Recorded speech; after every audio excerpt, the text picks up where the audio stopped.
Day 50, Saratoga. Leaving early this morning with I'm riding along northbound with John and Michael. This is the hostel that belongs to the church. These are our bicycle plus. There is another cyclist, but he's heading the opposite direction, so heading south.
In the West, many highway interstates allows cyclists because they have a broad shoulders, as you can see.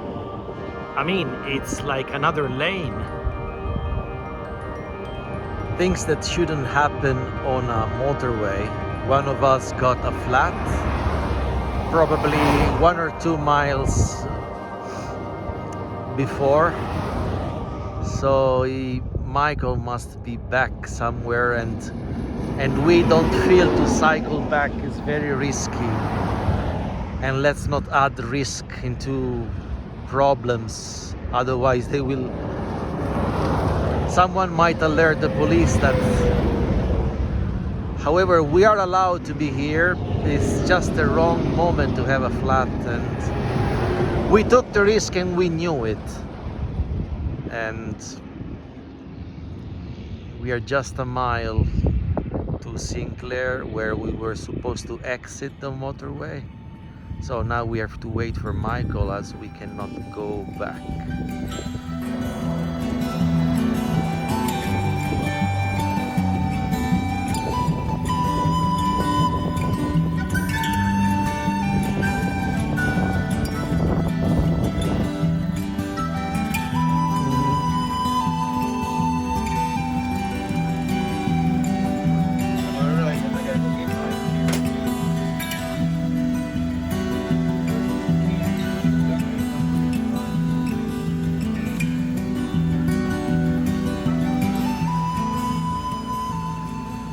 We completed our 43 miles before midday. Right.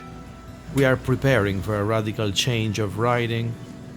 Tomorrow, Michael's brother, with a large RV, will carry our belongings so that we can cycle light. We will try a supported type of bike touring for a few days, or that's the plan. We are all sleeping in his RV, and tomorrow we hope to cycle longer than normal. Oh, okay. I don't know. This change of my routine, mixing all my belongings of my bags, now scattered around in a van, packing light and not being independent, is giving me some stress. Plus, despite the great friendliness and openness, they are still strangers, and I have some issue with fitting the new situation. I'm just eager to try how well or better would I cycle with a lighter bike. Moreover, today I'm very tired. The early morning person pays an evening price. I haven't done much despite having half a day for myself.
What is happening now is that I have a light bicycle, as you can see from the shade.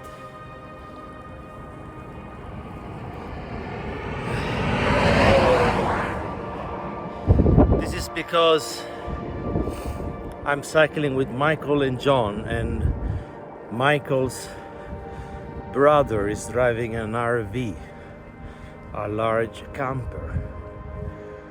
So he's traveling along with us, even if not exactly behind us. He will transport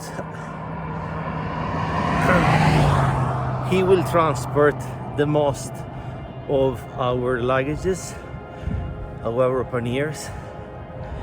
So this way we should do, rather cycle longer or cycle with less physical effort.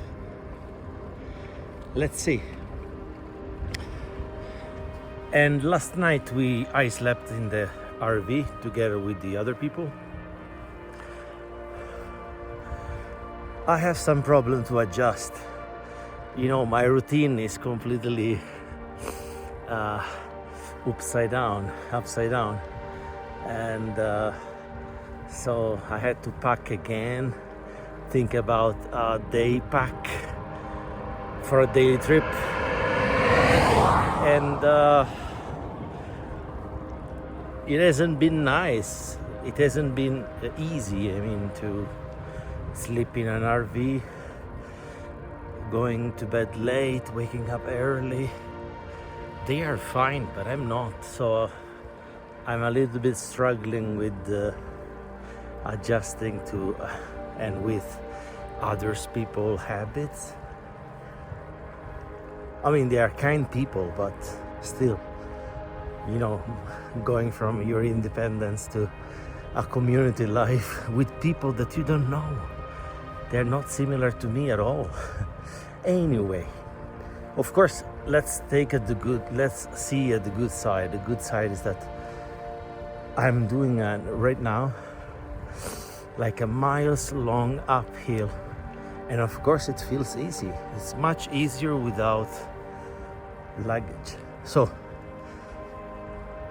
day 51, Saturday, early in the morning, 7:25.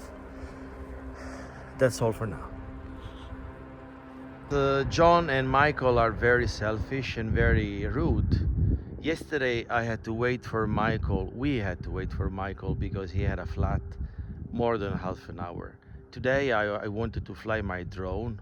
I've lost 20 minutes. Well, they are like leaving me 20 miles behind, and all my luggages are in his brother van, and we do not have network. Even a flat can put me in danger. I have arrived in Jeffrey City, Wyoming, the windiest day of the entire trip. I can't stand it, but literally, like, I can't stand with my bicycle. Cycling on the Transamerica means never cycling alone. Of course, people are different. Cyclists are different too. We won't get along with everybody. So my supported cycling experience lasted just a day. I can't give all I have to perfect strangers. After collecting my belongings at Muddy Gap, I headed to Jeffrey City. This is a crucial place, a very known spot around here, and not because there is something that deserves a visit, but it is rather the opposite. Jeffrey City is a ghost town in the desert with a bar and a church. I'll be sleeping in the church. This is my 52 days on the road, cycling in company today. Direction Lander, Wyoming.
Make sure you stretch. Well, actually, we all should.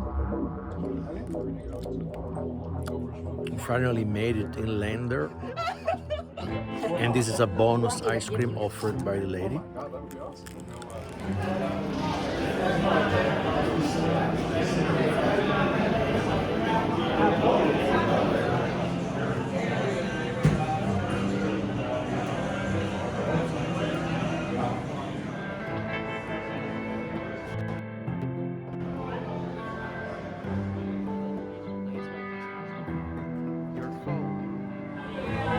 Day 52 in a house. Does it feel good? Yeah, it's fantastic. I am. Wait, are you recording something? Yeah, I'm recording this fantastic machine. It's amazing. Yeah, You want some water? it's a foot and leg massage.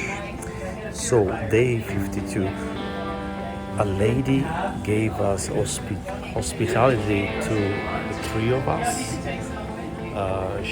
We met her in a park, and yeah, we're gonna stay in her house.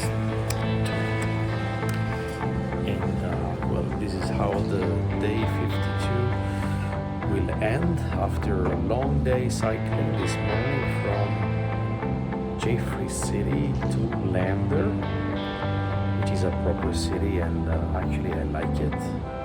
7,000 people something. Very nice place. Wyoming, of course. This is the same exact it's like almost yeah, yep, with the everyone just like standing in a circle on front of each other. Honestly, it's still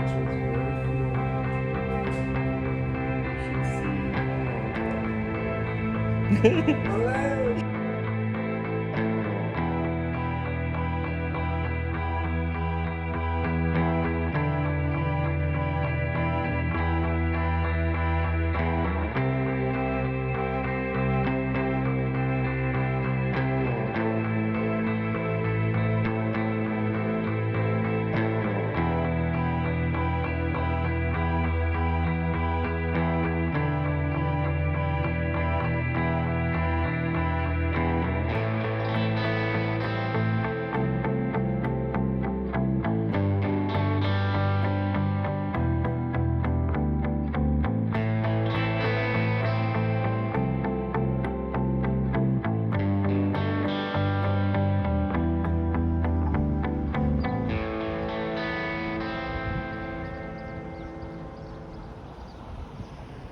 For the time being, I'm cycling in company.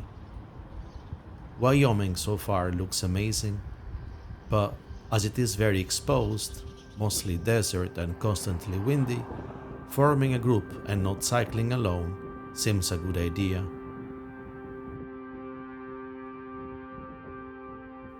With me since Jeffrey City there is Ben and Won Young, both from the state of New York. We all agreed that in order to fight the windy condition and the potential formation of thunderstorms, we have to get up early. In the Midwest, this was not as a crucial factor as it is now.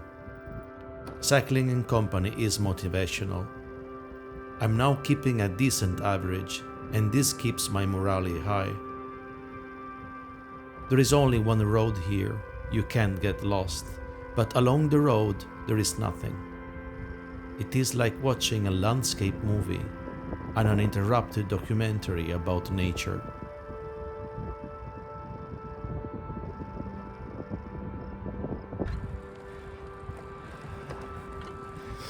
Day 53, Wyoming, direction the Bois or the Bois. That depends. Every day we're getting closer to one milestone, which is the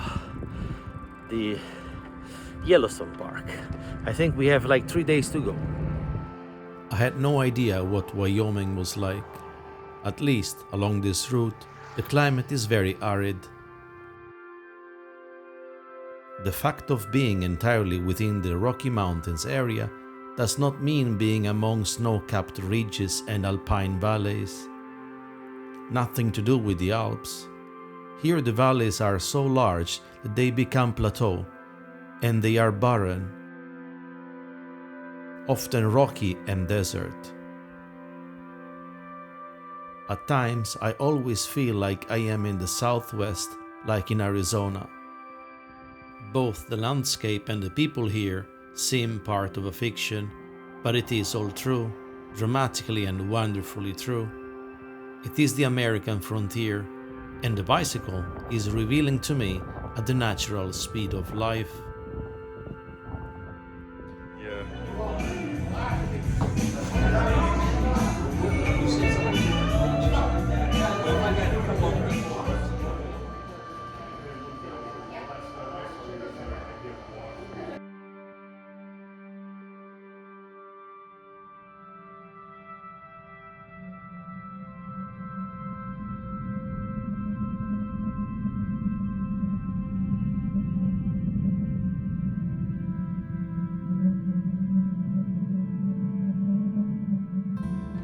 This is day 54 and the landscape approaching the Teton National Park and the Yellowstone is becoming beautiful by the mile. The closer we get, the more beautiful it gets.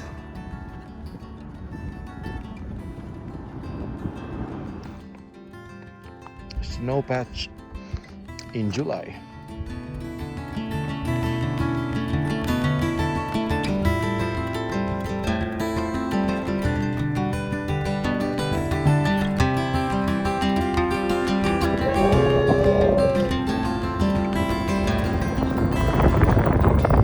Blows my mind.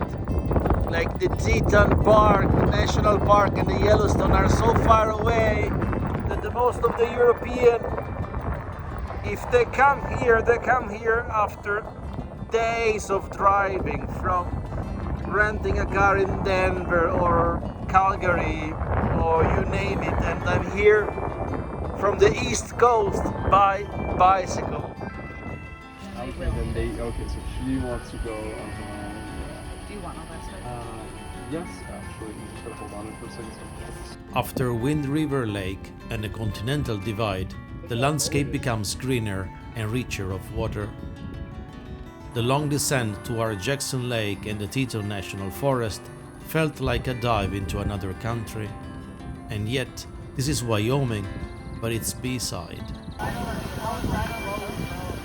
It is here, in this paradise, on the shore of Jenny Lake, where the climate is much cooler and the mountains are high, that Ben and I stopped to rest. I wanted to take only 1 day of rest, but Ben convinced me that it would be worth staying too.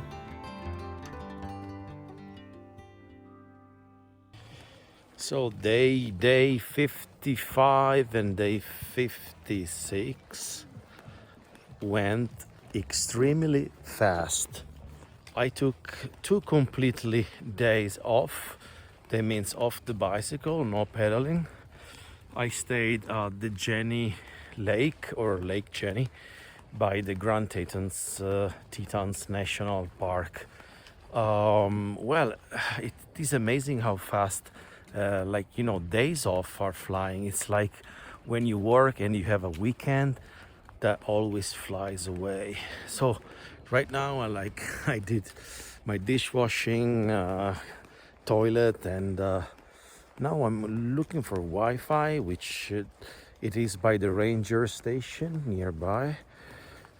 And well, what have I done in 2 days? Do you think I catch up with all the things I have to do? Not really. I mean, Yes, I swam in a lake. Yeah, a little bit of computer work, writing on my blog, writing my journal, but not that much. Let's say socializing has been the most important side of it, because I mean, in a camping, completely dedicated to hikers and bikers. So 2 days, 55, 56 went really fast. And tomorrow, 60 miles ride to Yellowstone, so the other big and famous national park not far from here. And so after that I will proceed to the edge of Wyoming, of this northwest Wyoming, and then I will get into Montana. After 2 months, is it after only 2 months, I would say, or after 2 months? No, after only 2 months I will get into Montana. It is an achievement, but consider, I took 2 days off. I should really hurry up.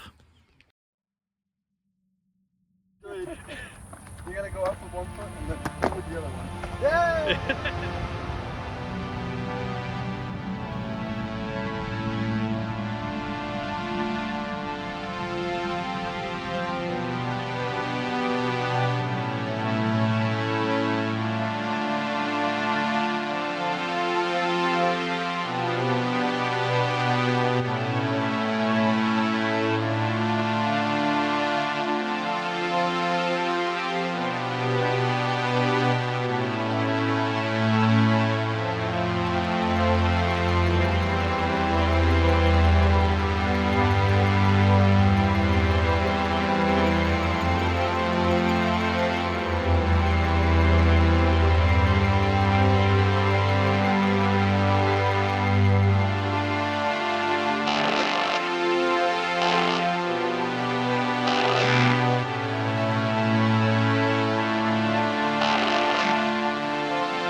That's the smallest sign ever for a state line.